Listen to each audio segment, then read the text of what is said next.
All right, ladies and gentlemen, I have Dan Pingston, character artist at Blizzard. And today we're going to be covering a little bit about what makes Dan tick, a little bit of his background, his current work, and then also what he thinks of the industry and where it's heading. And also, he's going to be providing valuable feedback and information about some of you guys that might want to break into the industry but don't know exactly how to go about it. So, Dan, I'm going to go ahead and start by thank you for being on this interview, taking some time out, and letting me enrich the lives of my subscribers. And we're all artists here, and artists helping artists is really what my channel is about. So I really appreciate you taking the time and sharing your knowledge with us. So the first thing that I want to ask you is, how did you get involved with art? What was your background as far as art growing up as a kid? And also, what inspired you to go into video games in the first place?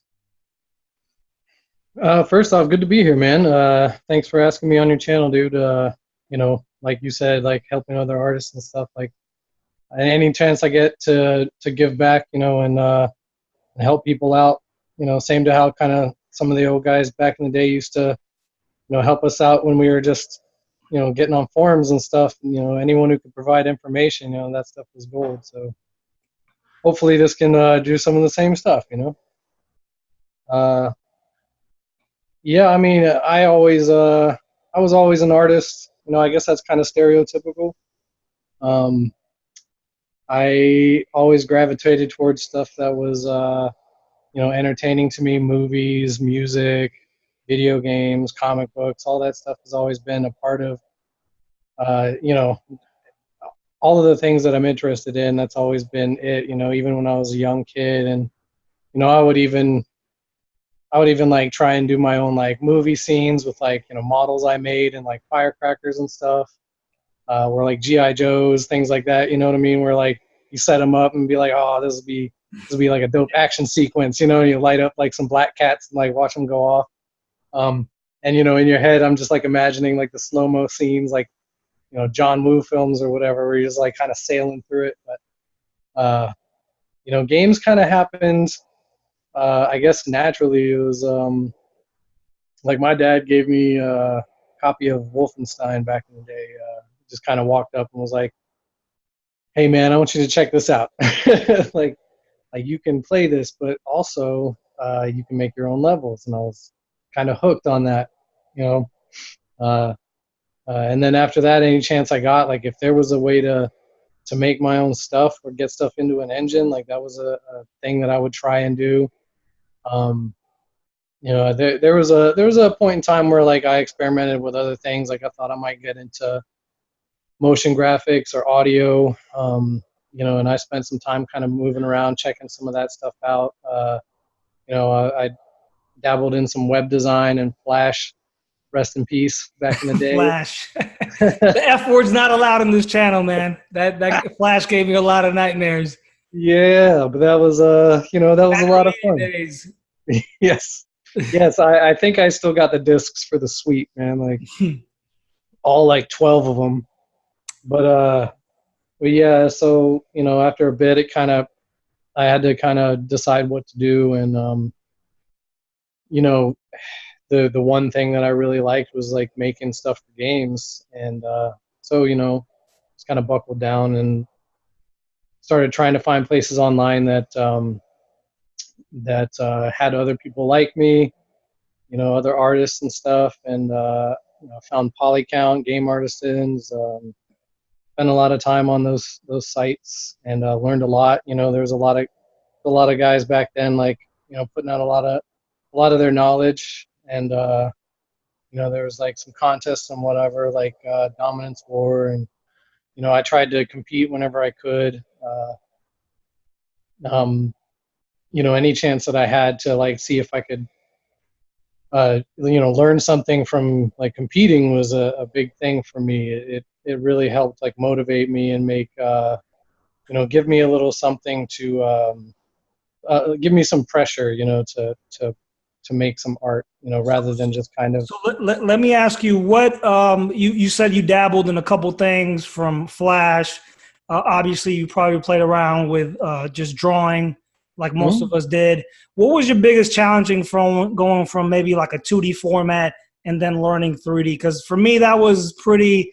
That was one of the harder things. Was I was always a decent 2D artist, and then you have to push through that technical barrier where everything looks like garbage until you overcome it, and then it kind of goes Yeah. back to the art side. So, what was that learning process for you, and what was the most painful part about just learning 3D as a whole?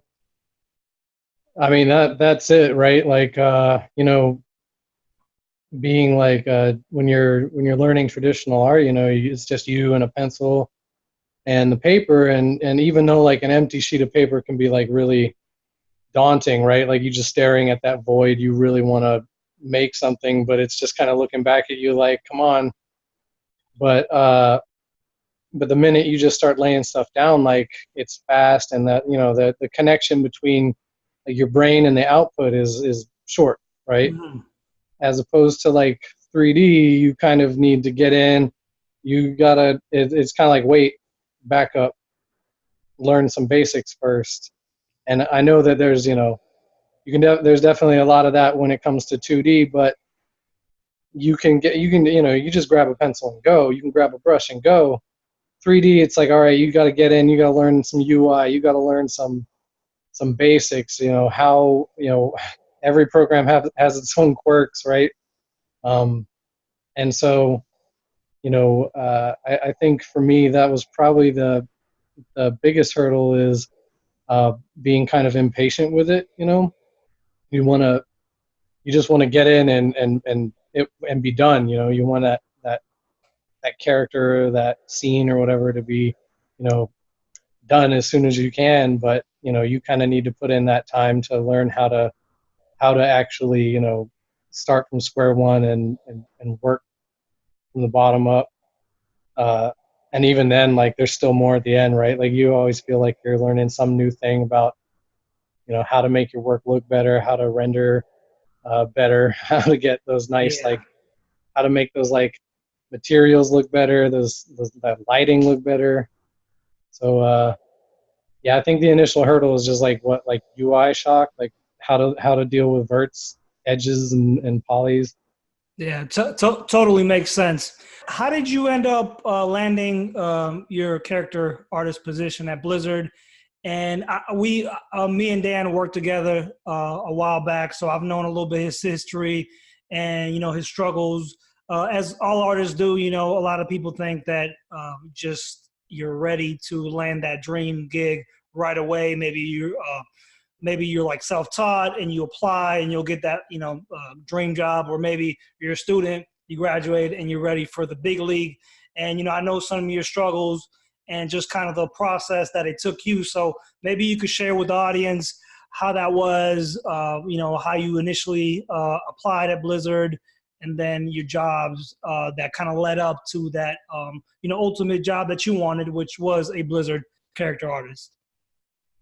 Yeah, yeah. I mean, I wanted to go as soon as possible, as soon as I could. I really wanted to. I really wanted to work here. I was playing WoW back in the vanilla days. You know, shout out to Vanilla WoW. Uh, but it was and like their cinematics, man, like the StarCraft cinematics and like the Diablo cinematics, and like just seeing all that stuff, like that's that was to me like that was the ultimate, right? And I always wanted to kind of do something like that, be a part of something like that's big that impacts other gamers or artists or people who are into that kind of stuff, where it's like, dude, you know that thing you see right there, like I helped put that together. Like I kind of always wanted to do that. And so I mean I like I was saying about trying to compete and do stuff. I really tried to do as much work as I could back when I wasn't quite good enough to freelance. I was really trying to just keep going, pump out a character as fast as I could, to learn from it. Which was one of those things that I actually learned uh, about the process, was to um, like fail quickly. I think I've heard people actually use that term, like fail fast, so you can learn more.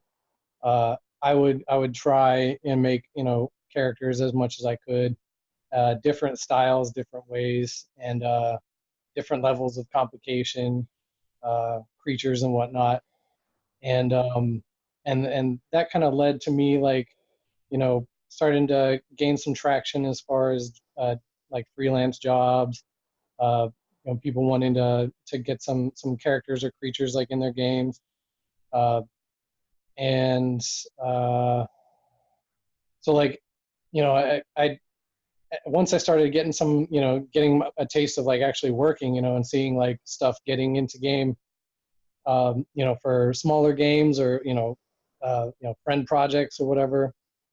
um, I started actively seeking out more freelance jobs, more things that I could do to learn more about the process. Because living in when we were in Florida, like there wasn't much around as far as like game studios. Like a lot of stuff is really over on the West Coast, and trying to push my stuff to be good enough that somebody might want to like hire me and move me out here was a big goal.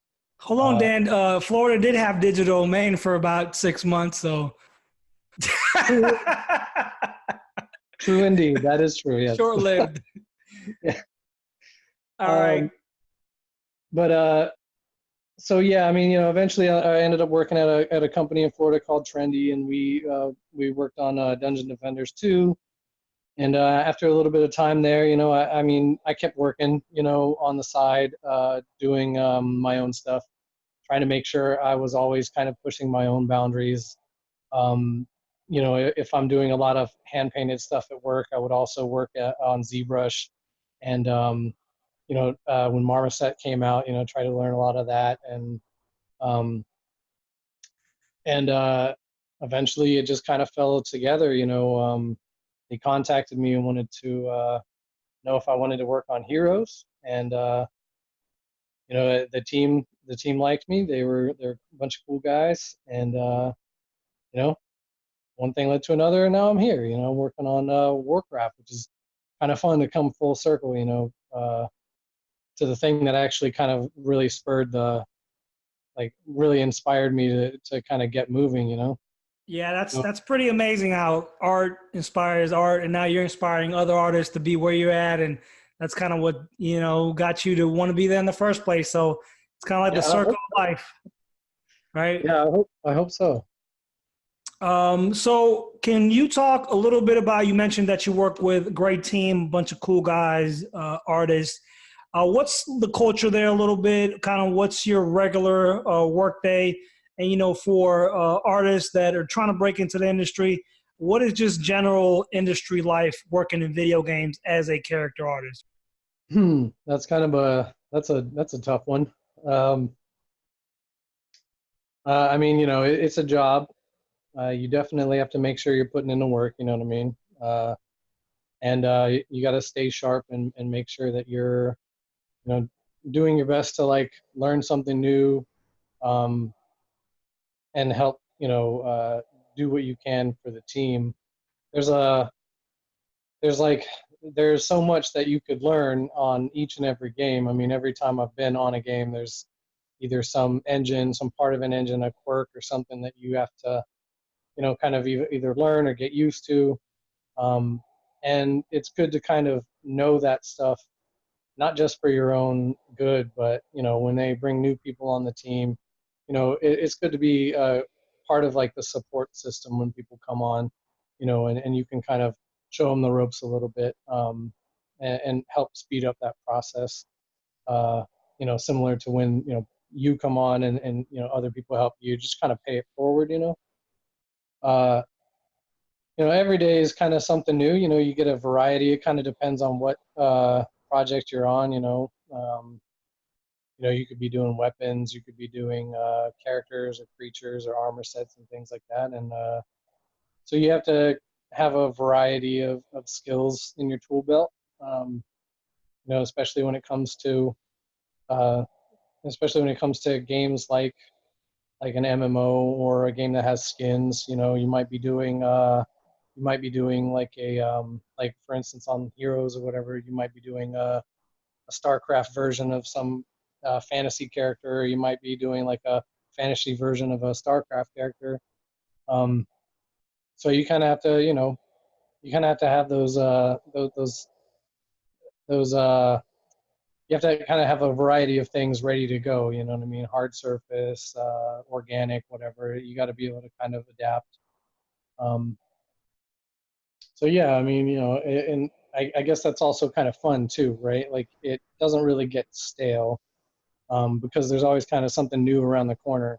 You know, you might do like might do like an awesome like boss encounter creature, or you might do, you know, an awesome like fun little NPC or something, or you know maybe you get to do a skin for one of the, you know, like man, I got to do some stuff for like Gul'dan and Jaina, and I mean that was just that was awesome. That was really cool, you know, to be able to kind of work on some of those characters that you know you see in like cinematics or you see in game. So yeah, I mean there's a lot that you can kind of learn and also a lot to have fun with. You know, it's definitely a fluid job, which is pretty fun. So a lot of times in life, we think about things and, you know, we fantasize, especially if they're like big goals, you know, especially landing like a character gig in Blizzard like you did. But what was one of the maybe misconceptions that you had about working in the industry, or maybe that you hear about, you know, people talking about it that are from the outside looking in, that when you actually got that position, it wasn't really true and it was more of a myth than actual reality?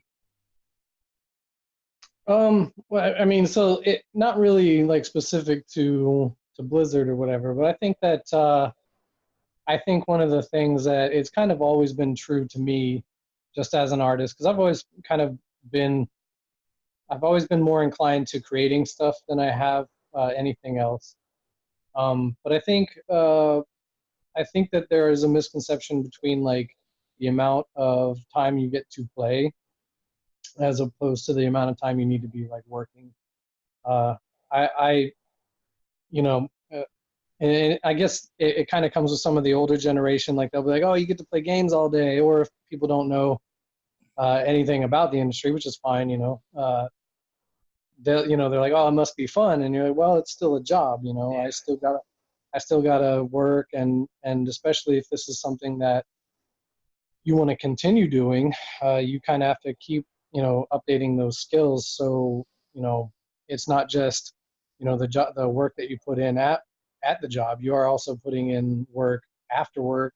You know, for me, like I'm still doing, you know, characters every once in a while, or as much as I possibly can. Um, you really want to make sure that work ethic is instilled in yourself. Um, but I think that's probably it. That's probably the biggest one for me. You know, people really misunderstand that. You know, it's not just playing. You got to make sure you're doing the work as well. So you talked about creating work, and you obviously talked about, you know, your experience at Blizzard. But you know, there's what advice would you give to a student portfolio wise that is trying to put the right pieces together to land their dream job? So, you know, if somebody maybe wanted to go to DreamWorks, or maybe somebody wanted to work at EA, whatever company, whatever niche, whatever specialty, do you recommend more of a general approach, or do you recommend trying to match your portfolio to match that style of the company, that position that they're ultimately trying to land? That one's kind of tough, you know. I do think that you need to focus. You know, when I've done a number of portfolio reviews and looked through applicants at different places, and you know, there's definitely been times where you see an artist and you're like, this dude is dope. Like work is fantastic, but this isn't what we're doing. You know, like they would either be wasting their time here or or we might be having to like train them in a style they're not used to. And that isn't necessarily the worst thing, but it isn't as optimal as if you have somebody who is prepped and ready for that style. You see that they've nailed it. You see that that's kind of what they live and breathe. um, so that is kind of uh, that is kind of tough to advise on, because that can also be a double-edged sword, Yep. because there's only so many stylized jobs, there's only so many realistic jobs, and sometimes you might want to go to a company that maybe they have a variety of products, and you might need to be able to move from one project to another. So being able to maybe nail a realistic style, or really hammer home a stylized project, like those things might also benefit you as well. um, I think my biggest advice is to do what you like to do and do it really well. If you want to do the best stylized stuff, then do the best stylized stuff. Do what makes you happy, because eventually somebody's going to notice that and they're going to pick you up. You definitely, I don't think it's a good idea to try and tailor your style or your work towards a place just because you think it's going to get you a job. Like you gotta want to do the thing you're doing, because you're going to be doing it all day. So do something you love, and do it well, and that stuff will come to you. No, that makes sense, and I really like how you answered that, because you kind of gave the yin and the yang of the equation. Obviously you can be very specific, and it'll probably help you. But if you pigeonhole yourself too deep, then if you're going for more general positions, you might be out the equation for those positions. So you definitely gave some valuable feedback in that aspect. So what is Dan's, whether you're working on a personal piece, or maybe you're at a studio working, like what is your pipeline for creating characters? You're a very good character artist. Is it, and I get a lot of questions of, should I start in ZBrush? Should I start in Maya and Blender, base mesh? And now there's a lot, maybe like 10, 15 years ago when we were learning it, there weren't that many options. It was just do it in Maya, do it in Max, do it in Blender. And then, for a while it was just ZBrush to add like a little bit of details. But now, a lot of these packages kind of are picking up each other's slacks, and Mm-hmm. you can do a whole character in a package like ZBrush. So, what is your pipeline, and what's kind of your rationale for using this tool at this step in your process? So yeah, like you said, it used to be where I would create a lot of base meshes and stuff in Max or Maya, and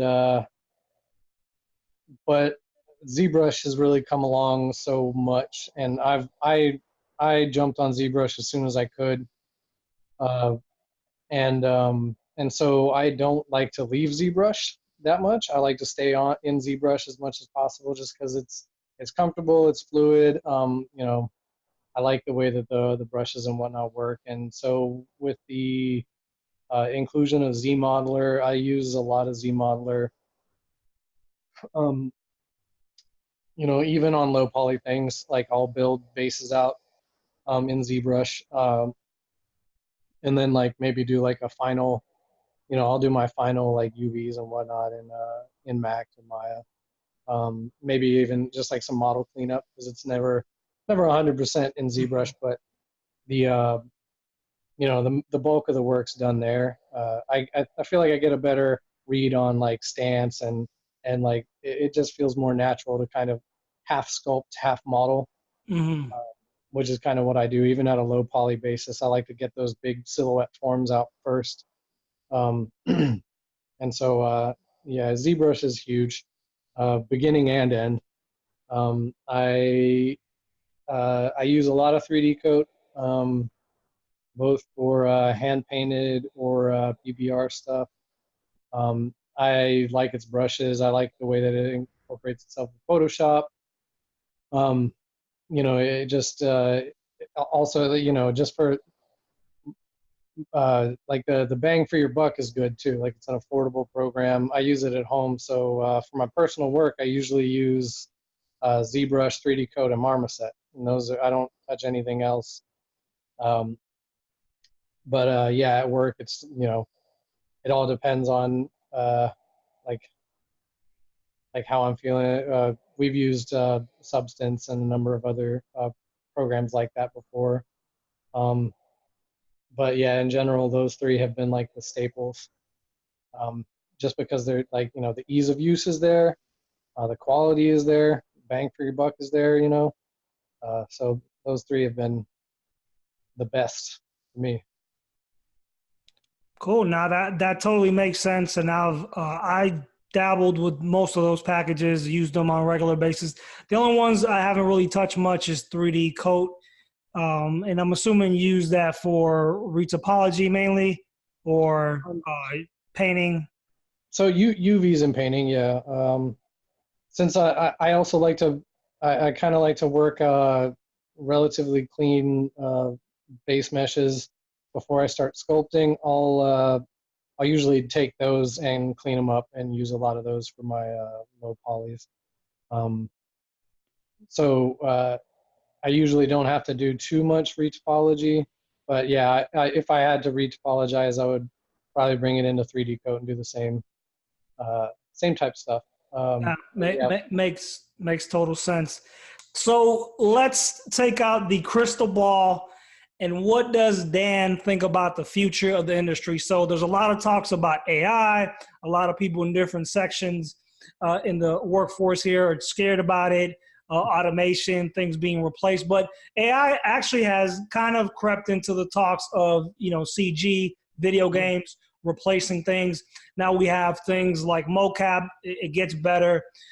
We also have a lot of scan data, so a lot of modelers are, worried about that. So there's definitely a paradigm shift. Positions are changing.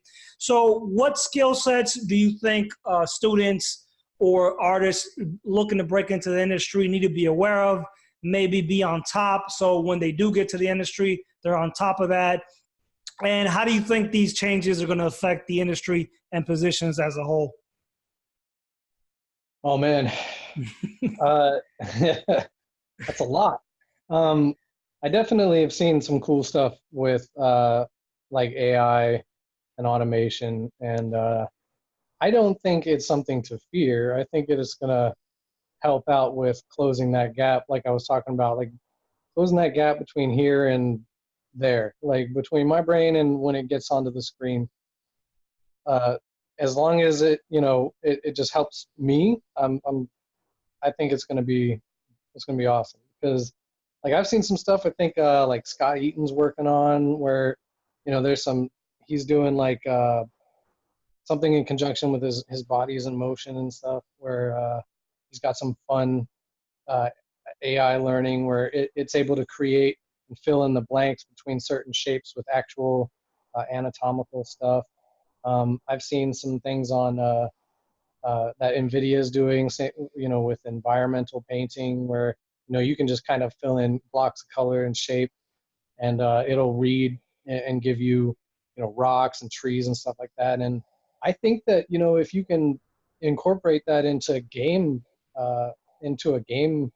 pipeline, I think that would be really cool. Because like imagine the ease for like an environment or level designer. If they could be like, okay, I want this swath of this area to be rocks and trees, and then here's like a stream coming through, and I just put a bridge right there, and it's just done. Mm-hmm. Same with like maybe creatures or something. If you're sitting there, trying to like concept or even like create or sculpt creatures, like imagine just being able to be like, you know, uh, bones and shit here. Oh, sorry, bones and stuff here, and like, uh, skulls and things, and maybe it'll fill in the blanks and give you something cool, and maybe it's just more of a way to get started. Um, I could even see that, same thing with like maybe procedurally learning animation, or like where it could figure out the in-betweens. for certain animations. That'd be, you know, anything to kind of make the job easier. I definitely think that that's coming for sure. I don't think it's anything to fear because like you can get some cool stuff from machines, and I'm not going to doubt that in the future there might be some really interesting stuff. Uh, but in the end, you know, you still need somebody to drive it. Somebody's got to, you know, operate the machine. Somebody's got to tell it, give it a direction, and pick it up when it's done. You know, and that'll be an artist. You know what I mean? Somebody or a designer or something. Somebody's got to take that and use it somehow. So.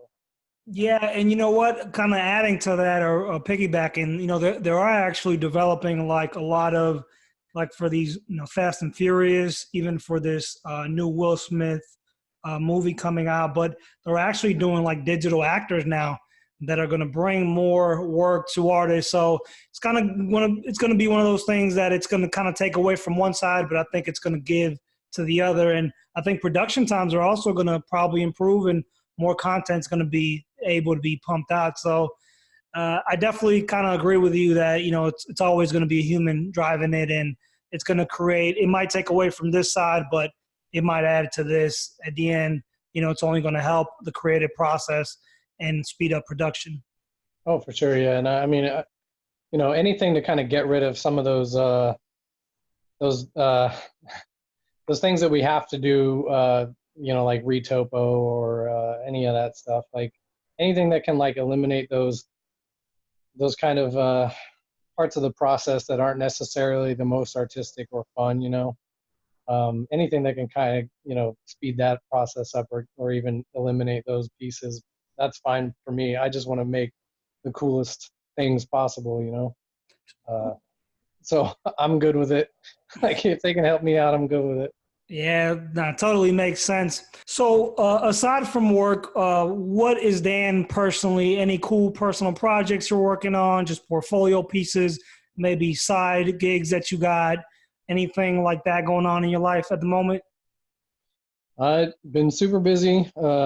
Just you know, I got two kids and whatnot, so making sure that making sure the work-life balance is around has been uh, has been interesting. But yeah, you'll catch me online trying to do stuff every once in a while. Recently, I've been on Retrograsm 2019 Yep. contest. You can check that out online. I think it's hashtag Retrograsm or Retrograsm 2019. Um, I'm doing, you know, I'm always trying to do something whenever I get time. So, you know, I try and stay busy. So yeah, catch me online. I'm on Twitter. I'm on Instagram, ArtStation as well. So all those things, you can see what I'm up to. Cool. And then what I'll do is for those who want to follow you, I'll just go ahead and link, you know, all your art station, everything down below. So, you know, you could check out Dan's work.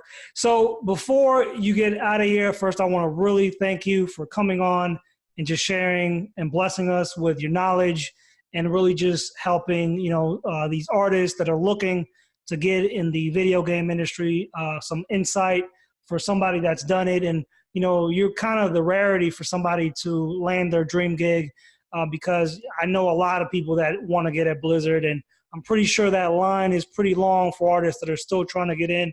So congrats on your personal achievements and really just, you know, keep pounding at that wall, man, because a lot of people give up.